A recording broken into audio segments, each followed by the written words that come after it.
This is a presentation that I did at a project management conference 20 years ago, 2005, and it's based on the premise that my brother and I grew up in New York City area in the 1970s and 80s, and over the weekend they would have something called Kung Fu Theater, which was dramatic styles of fighting, just great fight scenes, the voices that were dubbed over where the mouth was moving but the words were coming out differently.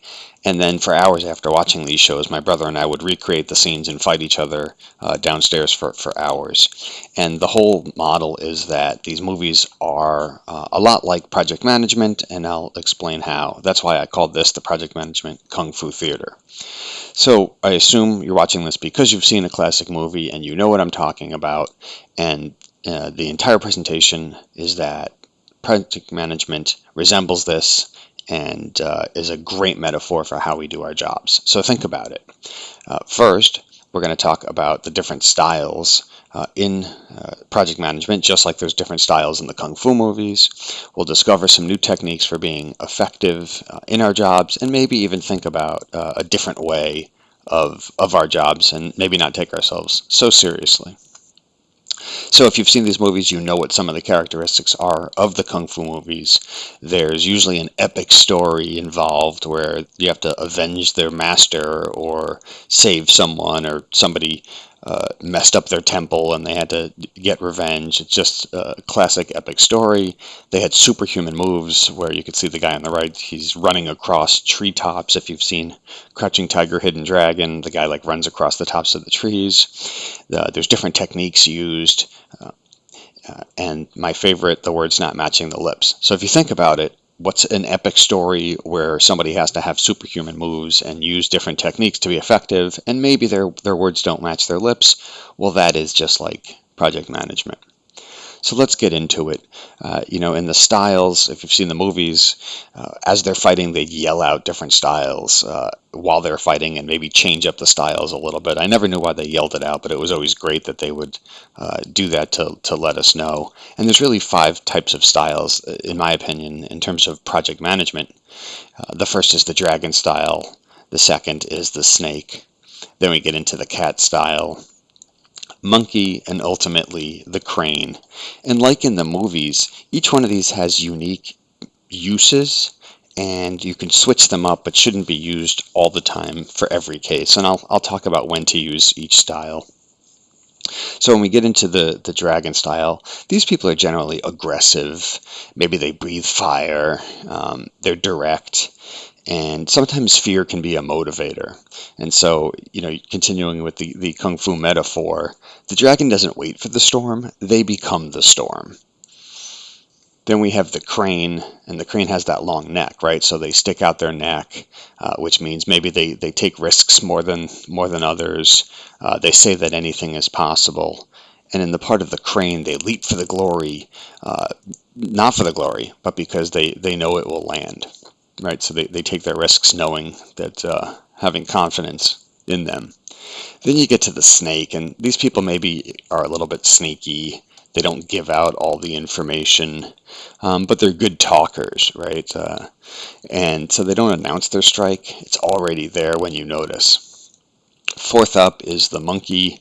The monkey is gregarious and social. They want to be everyone's friend. Maybe they're playful. Although this monkey has a curved fist, so maybe he's not that playful. But the monkey wins by joy. Confusion is its ally, and then surprise its strike. The cat is cautious, reluctant to act quickly.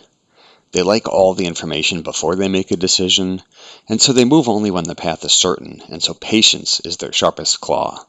Right? Yeah, these sound like fortune cookie phrases. So, as mentioned, each of these has a different use and not. So let's get into when you'd use each one. So remember, the dragon is aggressive and direct. And so in this case, it probably makes sense to use when the expectations are set but not met, right? So if somebody said they were going to do something and then they didn't do it, it makes sense to be a little more direct. Or if the work has stalled and you need sort of a kicker to get it going, or decisions need to get made, it probably doesn't make sense to use early in a project project when you're trying to build rapport and camaraderie with the team, or if you have an experienced team that knows what they're doing, and maybe if diplomacy is needed. So direct makes sense in some cases, maybe not in others.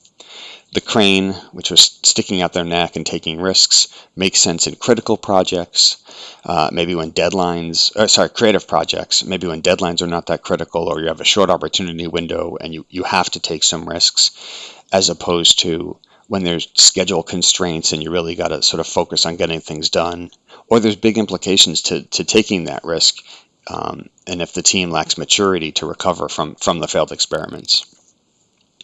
Third up is the sneaky sort of talker snake. Probably okay with minor problems, and maybe if stakeholder alignment is complicated, you have to sort of snake your way through some of the organizational politics. I wouldn't use it when there's big problems. Again, also not early in the project when you're trying to build credibility as a leader and when transparency is needed. The monkey style, this is the gregarious social one.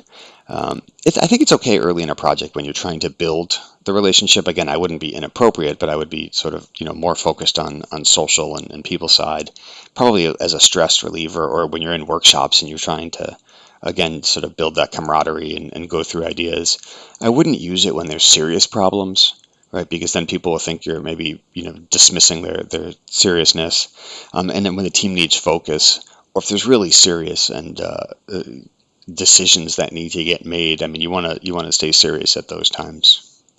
And then finally, the cat, this is being cautious and so on. If there's big implications, makes sense, or if there's unclear requirements and you want to sort of lock that down, or when there's a lot of regulations, it makes sense to be cautious so that you don't have any kind of compliance challenges. I wouldn't use it if there's minor decisions or if there's information not available. You're just going to sit there and spin for a while. So if the environment demands moving fast, then I would use the cat style then. Yeah, here's a couple of other methods that maybe they're similar kung fu methods, but maybe not as effective. So the drunken monkey, I don't have to explain this one. You don't want to be in corporate events and show up being the drunken monkey. In this case, causing chaos.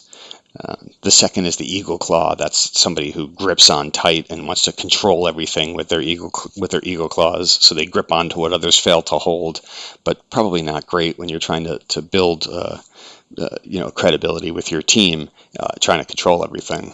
And then the chameleon. Everybody knows this kind of person at work that sort of pretends to be somebody else or takes on other people's style, and they don't really learn their own form. They just change their colors.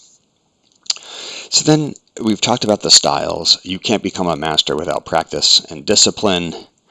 And so you can't learn from a kung fu book. You just have to get out there and spar and fight and get the experience of when to duck and when to throw punches. It also, sometimes you're going to take punches, right? You're going to have risks, you're going to have challenges, and not everyone's going to miss, and you're going to take that, and that's where the experience comes from. And experience really is the best teacher. So for us as PM experts, there's lots of tools and frameworks, but as you've done this for a long period of time, you really do become sort of the master of when to use the styles and when to use the techniques. So beyond practice, discipline is also really important. I'll talk about the 36 chambers in a second. But mastery isn't about one big achievement. It really is repetition and refinement. And you think about, a big portion of these kung fu movies, regardless of what the epic story was they go off to the mountains and then they train, right? They punch the tree thousands of times, or they stand on the stump to get balance. And that's where the practice comes in and the discipline comes in to become the master. One of my favorite movies of all time was with Gordon Liu called The 36 Chambers of Shaolin. And he has to go, each chamber is a different lesson and a different obstacle he has to overcome. And then when he's done, he's mastered all of them. So, and here's 36 possible chambers of a technology project with the different various. I won't go through them, but you get the point. Is when you go through all these chambers and you master each of these techniques, you then know how to run a fully end-to-end project. Now, look, there's going to be unexpected punches. When you see the movies, the master always takes the beating first, And as I mentioned, the experience and training will prepare you, but you know some are going to land. And you're going to be able to take the hit, and that's what experience is going to take is sort of rolling with the punches, right? You've heard that metaphor, and that's where risk management comes in, is planning for when those punches are going to happen on your project, because you know they're going to happen, you know they're probably going to hurt, and the question is, how do you sort of handle them and still stay in the fight? Also breaking boards. There's a whole technique for breaking boards, and those weren't really in the kung fu movies, but growing up doing taekwondo, we used to break a lot of boards. And if you've ever done this before, you know that you actually don't hit the board. You don't aim for the board. You actually aim past it so that you're striking through it. And using that in our metaphor, when we're in projects, we have to think forward towards the end, right? We don't want to just focus on the board in front of us. We want to focus to the end goal of our projects. And you have to fully commit to the strike. If you partially do it, you're not going to break the board, and it's actually going to hurt a lot more, because all that power is going to not be used to break the board, but be used in your knuckles, and it's going to hurt. So you really have to commit to it. Same thing with our projects. You have to fully commit to it, and the strike comes from the alignment of mind, body, and breath. Just like success in projects comes from alignment of stakeholders and scope and discipline.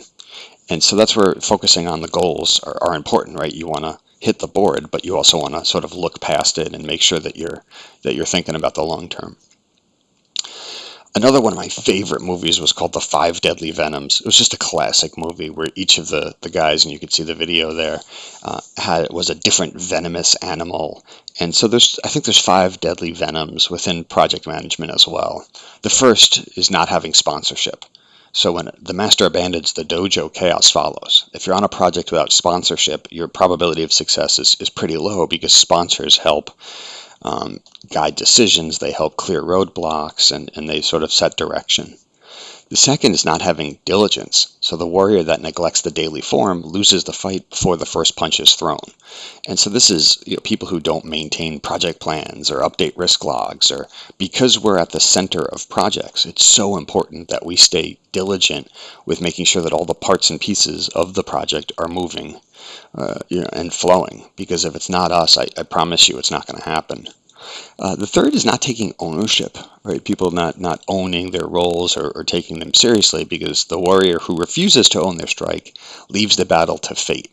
And same thing, you don't want to leave your project to fate. You want to make sure that you and your team members and key roles are taking ownership of their parts. Also, there's a wrong match of people.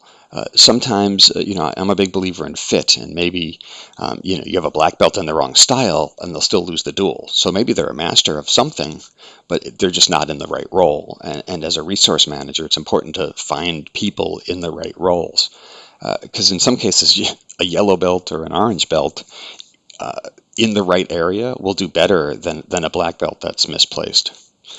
And then unmanaged risks. And so, if there's a poisonous wound, eventually it sort of takes over. And as risks grow, it's the same thing. The whole project can fail. And this goes back to diligence, of making sure that you're aware of these risks and you're monitoring them and you're doing what you can to mitigate them. And then the most just classic part of kung fu movies was sort of the mouth moving and the words coming out and not matching the lips with as the Chinese version was dubbed over in English. And this is also a metaphor for projects, and one of my favorite projects I was on early on, before I was running the project, was like this. And so we'll talk about this dubbed over example where early on the project was going well, and the PM said that the project's going great. And then it started to have some problems, and the PM, in their status, said the project is going great.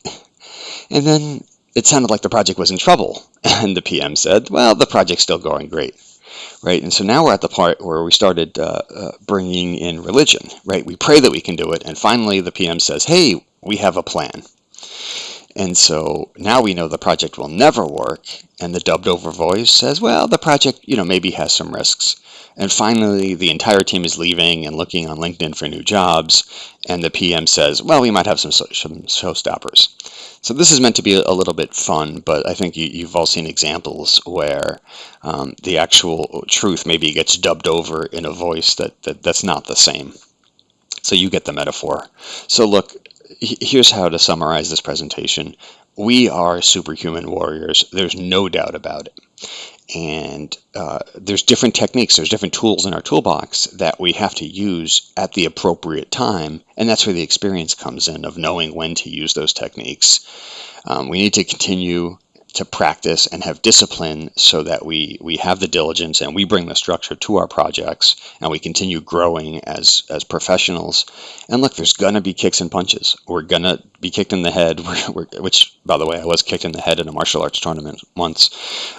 We're gonna take punches, and you have to stay in the fight and know what to do with them. And then you have to watch out for the venoms.